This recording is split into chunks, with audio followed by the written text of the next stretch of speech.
Hey, so hello everybody. Today's Rambam is we're learning today about idol worship. If you live in America, you don't really have this problem. If you live in Thailand, or you're visiting Thailand, or you're a Chabad Shliach in Thailand, there's a lot of idols in India and Thailand, and there's a lot of laws of how to stay away from idols. It's the worst avera, worst sin that there is in the whole Talmud and in the whole Bible is to serve idols. So whoever serves idols, bows down, or believes in them, unfortunately, he gets cut off from Hashem. It's called kares. It's one of the worst. It's the worst punishment Hashem could give the soul, that he gets separated from Hashem. Every Jewish soul is constantly connected to Hashem, and if you do a few certain very bad sins, so to speak, you get cut off. Obviously, you still have that spark, the Jewish spark, which is always in you, but in a general sense, you get cut off. Now, if this is on purpose, and there are witnesses, and there is warning, so then there's a concept of skila. Now, just being clear, this is practically almost impossible. But if there's two people that tell the person that's doing the sin in the times of the temple that this is something you can't do, and you are going to be stoned for this, and he says, "I don't care, I'm going to do it anyways," then you're 100% sure you interrogate these two witnesses, you make sure that they are saying the truth. Then the law is that you stone this person. And obviously, it's for his good, for his soul to get the world to come. Happens to be an interesting point. The first society that banned death penalty is the Jews. They 200 years before the destruction of the Second Temple, which is around over 2,000 years ago, they stopped 100% death penalty. So whoever thinks that the religious Jews or the Bible is very strict and scary, we're the first people that stopped the death penalty. So go figure. Okay, if somebody did it by mistake, so he brings a offering in the times of the temple, or Mashiach comes, you'll bring whoever did the sin will bring to the temple an offering, a lamb. There are many laws that these people made up for their idols. It's very important to know these laws, and every person that is a rabbi in a Jewish court has to read these books. And the reason is because you have to know these laws. Why do you have to know these laws? So I said yesterday, there is very wacky ways of serving idols. For example, there's something called pa'er. Pa'er, the way they served it, they meant number 2 on the idol. Now, obviously, it's very weird, but if somebody does that to this idol, that's serving the idol. But you have to know the laws. So the rabbis have to read the books and see, did this guy do it to this one? Because if he did the same thing to another idol, that's totally fine. It's actually maybe even good. You embarrassed it. Right? It says in the olden days they had idols everywhere, so they had statues in the bathroom. So the question is, can you pee in the bathroom because there's idols in the stall? So the law is you're allowed to, because it's embarrassing. It's not respectful to go to the bathroom on an idol. But this idol, if he's in the bathroom, then he can't go to the bathroom, because this idol is the way you serve it. There's another idol which the way they serve it is they threw stones on it. So if you throw a stone on a regular idol, go for it, right? But if you throw a stone on this idol, then Marco, like he said, then you're doing the sin. That we're discussing also the situation these days in politics with the monuments. So we're going to see soon, actually, in today's Rambam, that making a monument is actually a sin for a Jew, because a monument, even if it's not for an idol, the mere fact that it's a statue of a human being, idolizing a human being, that already. Animal you're allowed. In the shul in South Beach, so I don't know who made the Aron Kodesh, but he made Chassidim dancing, statues of Chassidim dancing. So they covered it with curtains. Right.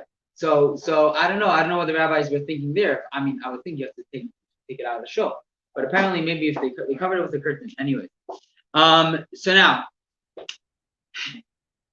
there are 4 things that you do for any idol, and this is flat out is make a difference if it's the way you serve it, the way you don't serve it. It is a sin. But just as if you bow down to an idol, if you give sacrifices, if you make spices, if you sacrifice spices that can smell, or if you pour wine or blood on the idol. And this is the problem, even if you are going on a tour in India or whatever, and there's an idol, so you can't even tie your shoe.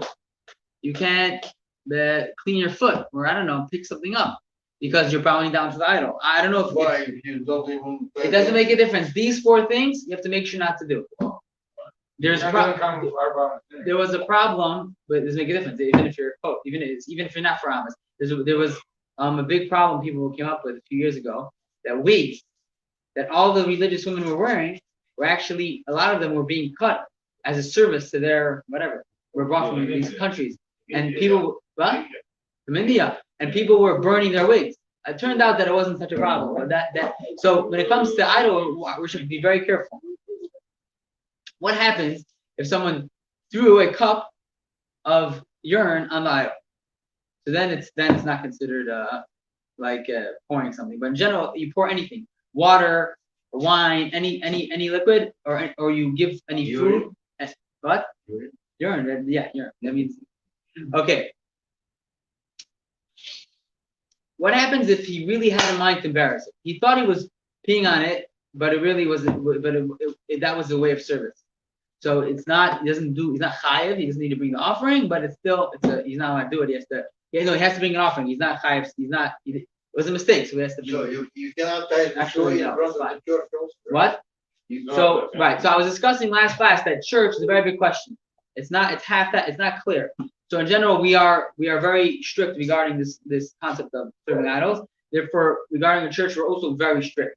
And therefore, according to Jewish law, I'm sure according to almost all rabbis today and almost all rabbis in history, it was debate in the beginning of Christianity, but pretty sure you're not allowed to walk into a church. And therefore, sometimes if there's voting in a church, I think this is a problem in some places, you can't walk into the church. Or if there's a funeral, even if it's your friend, or a wedding, you can't walk into a church. In certain cases, let's say if it's a portable church like they have in the airport, that's a different story.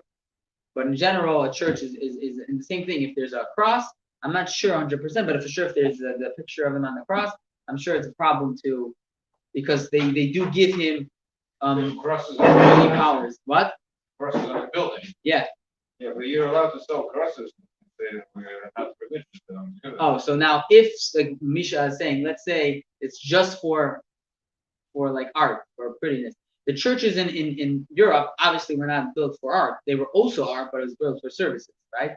But in the case of, let's say you're selling a necklace, so Misha's saying, if someone's a businessman, he has a golden jewelry industry. I actually know someone person like this, and he actually sells crosses, and he asked the rabbi and said he can't. With Jim after or without? But Misha is saying that it's not so clear because he's not. For example, everybody says you're allowed. Somebody said you're not allowed. I think so. So listen. So Christmas, for example, is the problem. Let's say can you sell decoration for Christmas? There's stores. It's the biggest industry. So it's not clear because today in America, it's a country holiday. It's nothing to do with the religion, Christianity. Well, even if you don't believe in Christianity, you still will celebrate. It's still like a fun day, right? So it's a discussion, but for sure better. It's go to the 47th. Some people say some people say actually Christmas is a pagan holiday. They say that's the it is definitely a pagan. Yeah, I'm saying they say yes. So I'm assuming that today it's not considered as bad as a pagan holiday, but in general we try not to even do. In certain cases, you can't even do business if you know they're going to spend the money on their holiday. And therefore, the Rambam says that in Israel or in some places you can't do, not Israel, in Europe, you can't do business with Christians on Sunday because they're going to use it. They're for sure going to use it for their church or whatever. Today, of course, that's not the case, anyways, because most people don't do that. But of course, there's different places, different laws. Of course, I said that there's different groups in Christianity. There's Catholic, which is more extreme. They believe more that Yashka has more powers than the Protestants believe. So it's that. You have to ask your local rabbi. Okay. Now regarding pictures, there's a coin with the Rebbe on the coin. There's a coin they have made like that. So now in general, I said a second ago, you can't make a form of a human being, but that's only if it sticks out. If it's in, that's fine. If it's out, so therefore the coin it's graved in. But if it's graved out, therefore, if you have a stamp with a picture of a human being on it, you can't stamp it. You can't own it. But if it's carved in, you can't stamp with it because then it carves out. So in general, it happens to be in the Kabbalah anything sticking out is fishy. You can't even making the custom in America is they have in the stove, it sticks out, but it's better if it goes in because you don't want anything sticking out. So even water here.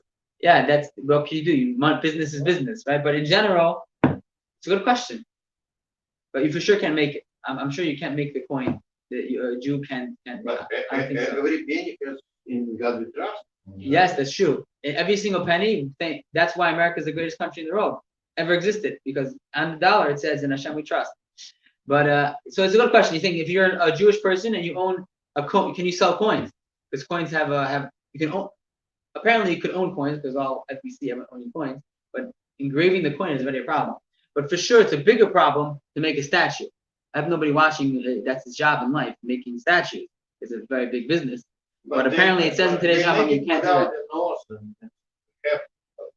Okay, so he has the answer. Maybe the loophole, the rabbinic loophole, is maybe if you make the statue missing a limb, so maybe it's not considered making it whole. Because the law is when it comes to the non-Jewish, even the idol worshippers are very into having complete figures in animals and people.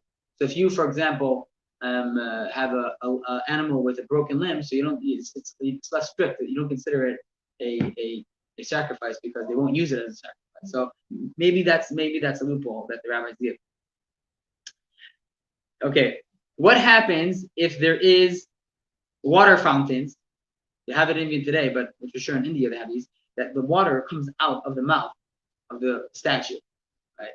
So when you're going to the bathroom, that's something else. But if you're kissing the thing, right, then I'm pretty sure you're not allowed to do, because it looks like you're kissing. But if it's coming out of any other place in the body, then it's just disgusting. Okay. If it's a fish mouth, formal. It doesn't make a difference. Any mouth is a problem. In Rome, there are problems. Well, some people know. In Rome, for sure, in theater, they're gonna know. Okay, thank God there's very few idol worshippers today. And the reason is because there were two people that we don't like maybe so much, but they came to this world and they told everybody that there is one Hashem. And the Rambam explains that every single step of history is a step bringing closer to Mashiach. Every day, the Corona, every single thing is a step bringing closer to Mashiach. And even things that we see as a challenge is really a step. So no one's going to debate that Yashka caused millions of Jews to be killed. On the other hand, billions of non-Jews know about that there's only one Hashem and there's no idols. So in the 2,000 years ago, if you believed in one Hashem, you would be killed. Today, the people in Afghanistan will kill you for serving idols, right? In Afghanistan, they have these thousands of years, they have these idols thousands of years old, and the Afghanis blew it up. So the point is that every day we get close to Mashiach, every day the more we realize more and more that idols are worthless, bowing down to idols. And therefore, get ready for Mashiach to come. Have a good night.